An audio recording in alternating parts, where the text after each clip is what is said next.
Oke semua, assalamualaikum. Hari ini nggak ditemenin sama Budi. Mas Vero hari ini hubungannya sama Budi sendiri Oh, sekarang seperti apa? beliau lagi ada kesibukan, lagi syuting. Ya, tapi alhamdulillah semua baik-baik aja. Terima kasih Mas, ya. Mas Vero kemarin Pak De Ahmad Dhani bilang ada saran perihal kasus bullying terhadap anaknya mungkin. Kasih Tidak ada, sorry. Dia orangnya fokus ya. Jadi kalau dia lagi kerja kayak gini, aku aja tadi minta waktu, Kak, jadi bintang tamu Mama dong di YouTube Mama gitu, misalnya Mas gitu. Aduh nanti ya Mah gitu. Jadi dia benar-benar mengedepankan yang lebih kayak tugas DPR, tugas di dapilnya gitu. Jadi aku melihat wah ini anak benar-benar sudah tahu ya prioritas gitu. Jadi aku juga urusan asmara nggak enak gitu. Kalau nanya di tengah kesibukan dia lagi mikir yang lebih mungkin soal negara ya. Gitu. Kan beda nih sekarang nih prioritasnya gitu. Kemarin kan dia di tengah kesibukannya Vero juga kemarin di satu ulang tahun Bella juga menyempatkan waktu juga untuk hadir gitu bersilaturahmi mungkin seperti apa? Iya memang aku kan diundangnya kan lewat Mas Feral. Jadi Mas Feral yang bilang Mama datang ya ulang tahunnya Gala. Tapi kayaknya Mama datang sendiri ya karena aku masih ada di sini kalau nggak salah di acara di TNI. Jadi aku akhirnya datang sama Fania, terus dia nyusul, dia cuma nggak sampai 10 menit, balik lagi, ya udah, ini baru ketemu lagi sekarang sama Mas Feral. Emang udah janjian sih. Berarti nggak nge-push ya, berarti soal asmara tuh nggak pernah nge-push ke Vero? Iya nggak boleh lah, karena kan kalau kita ibu kita ngerti ya. Sekarang kan kapasitasnya kan udah bukan anak, tapi kan wakil rakyat. Jadi kita nggak boleh egois sebagai ibu, terus kita harus dipikirin atau harus kepo, ya enggak lah. Kalau dia ada waktu pasti dia akan cerita, tapi kalau enggak ya berarti dia lagi sibuk sama urusan yang berhubungan dengan masyarakat. Tapi kalau dari Mbak Vero sendiri support apapun yang dilakukan Vero dan mungkin siapapun pilihannya gitu ya. Oh iya, yang pasti didoakan mudah-mudahan dapat jodoh yang dari Allah yang bisa bikin Feral itu jadi orang yang istiqomah di jalan Allah. Itu yang paling penting karena kan jodoh itu kan harus di dunia dan di akhirat. Tapi kembali lagi kalau ibu nggak bisa mengintervensi ya siapa jodohnya, tapi kalau kita doakan sebagai ibu insya Allah nanti Allah yang kasih. Cuma Mas Feral ya harus juga doa sendiri ya. Kita nggak tahu ya Mas siapa, tapi kita support lah siapapun jodohnya. Mas tapi pertemanan Vero dengan Budi sendiri menurut Mas seperti mensupport nggak? Oh pasti dong, kan aku juga udah sering ketemu ya sama Uti, sama Oma Gala, sama Opa Gala, sama Galanya gitu. Jadi buat aku kita nih ketemu sama keluarga yang baik. Yang pasti aku respect sama keluarga mereka dan juga Uti juga pekerja keras. Kebetulan Mas Feral juga pekerja keras. Jadi kita doakan pokoknya yang terbaik ya. Jadi udah bisa kemauan juga. Kita nggak pernah tahu Mas. Mesti nanya sama Mas Dewan ya. Mas Dewan. Nah kalau Dewan ada di itu rumah. Dewan Atala. Tapi melihat fansnya yang mensupport seperti itu. Oh iya, itu fans-fansnya luar biasa sih, solid banget. Aku juga terima kasih sering ngirimin kita makanan ya Ma. Jadi begitu solid dan aku yakin kalau makin banyak orang yang mendoakan Mas Feral, Uti ataupun kita keluarga-keluarga ini kita berterima kasih ya karena kan doa yang baik akan kembali baik ke kita. Karena ini kan generasi Z sama generasi milenial banyak banget yang menduduki posisi-posisi DPR, Iya. DPRD juga apalagi di tingkat pertama menjadi Pak RT dulu sebagai Oh seperti iya, apa sih hebat. Mungkin Mama Pena? Itu yang harus ada di Indonesia.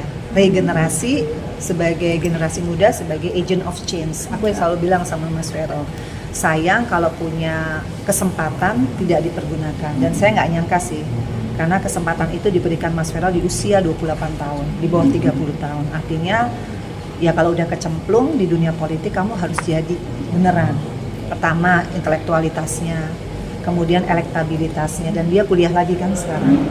Jadi menurut aku dia akan belajar ya proses panjang ini, mudah-mudahan dia bisa jadi pemimpin dan aku selalu doain karena aku tahu dia memang orangnya idealis dan aku pesan nih buat anak-anak muda kalau mau lebih idealis harus masuk sebagai decision maker baik itu legislatif, yudikatif maupun eksekutif karena kita trias politika. Nah alhamdulillah Feral coba yang legislatif dulu. Tapi saya bilang boleh belajar berapa periode kalau ada tawaran jadi eksekutif ya boleh, tapi pendidikan juga harus mumpuni. Nah itu dia harus ngejar ya S1, S2, ya insya Allah lah. Perpaduan antara sekolah dengan pengalaman politik praktis itu penting banget buat anak muda. Banyak Gen Z juga berkibar sama Feral mungkin Gen Z sendiri ya udah deh kita nggak bisa maju ke legislatif tapi dia jadi Pak RT dulu, si Gen Z ini jadi Pak RT dulu, pimpin warga-warganya dulu gitu loh Pen. Ya bagus, menjadi Pak RT itu kan organisasi, kemudian juga kegiatan kemasyarakatan, ada amanah di situ. Jadi Pak RT mau jadi nanti bupati itu adalah stepping stone. Jadi justru saya merasa bangga sama anak muda kalau berani, kan kita ada undang-undang partai politik tuh. Ya kita jangan mau untuk memilih setiap kali pemilu, tapi mau dipilih. Nah, nggak semua orang mau menjawab tantangan politik di Indonesia. Itu aja. Dan Feral salah satu yang dia sih pertama kali shock ya, karena di politik kan beda banget sama entertainment. Dia harus mikir setiap kali dia ngomong, dia harus terukur pada saat dia membuat statement gitu. Dan dia harus belajar setiap hari. Kementeriannya ada berapa coba? Itu dia nggak ada waktu untuk bermain sebetulnya. Makanya kalau dia mutusin bahwa soal asmara mungkin belum menjadi prioritas, saya ngerti karena ini challenge, ini kan dunia baru. Challenge banget, tapi kalau dia bisa melalui ini, insya Allah dia bisa jadi pemimpin ya, gitu, yang amanah. Mama Vena masih sering diskusi sama Feral nggak sih soal politik? Apalagi kan Mama Vena kan lebih lama nih di legislatif, Feral kan masih baru. Iya. Sampai saat ini masih suka diskusi bareng. Jadi kalau di DPR RI sih kalau ilmu tuh pasti kita akan belajar berjalannya waktu ya. Learning by doing tuh pasti. Tapi yang paling penting adalah dia harus punya tim yang solid. Jadi tenaga ahli, aslinya nggak boleh ada yang aneh-aneh. Makanya saya selalu mengingatkan harus ada surat integritas, nggak boleh tuh ada yang mau arahnya main proyek, nggak boleh tuh arahnya mau terima gratifikasi, karena kasihan Mas Feral. Mas Feral itu kerjanya benar-benar dari hati. Nah, timnya harus mendukung itu yang selalu saya ingetin. Dari waktu semua harus on time karena kita kan dibayar oleh negara ya, dan kita nggak boleh mengecewakan masyarakat Indonesia dengan istilahnya jadi anggota DPR RI tapi tidak 1.000.000% involved gitu loh. Itu sih yang saya selalu ingetin. Kalau soal konten, soal materi itu pasti bisa dipelajari gitu. Tapi dari Vera sendiri pernah ada keluhan nggak sih dalam dunia politik itu dan akhirnya menanyakan bagaimana masukannya dari paling mama ini TA enaknya gimana nih? Karena kan kita biasa kalau soal budgeting ya di DPR RI itu harus orang yang ngerti RKAKL, orang yang biasa finance gitu. Jadi saya suka kasih saran tentang TA mana yang cocok di materi-materi rapat tertentu gitu. Apalagi kalau kita ngomongin budgeting. Tapi kalau soal knowledge yang lain, Feral tuh orangnya cepet gitu. Alhamdulillahnya karena dari SMA kan udah suka debat bahasa Inggris. Emang pinter ya alhamdulillah. Dulu UN-nya tuh 9,5. Dia emang seneng belajar. Jadi emang cocok lah. Makanya aku selalu support. Yang paling penting dijaga adalah marwahnya Mas Feral.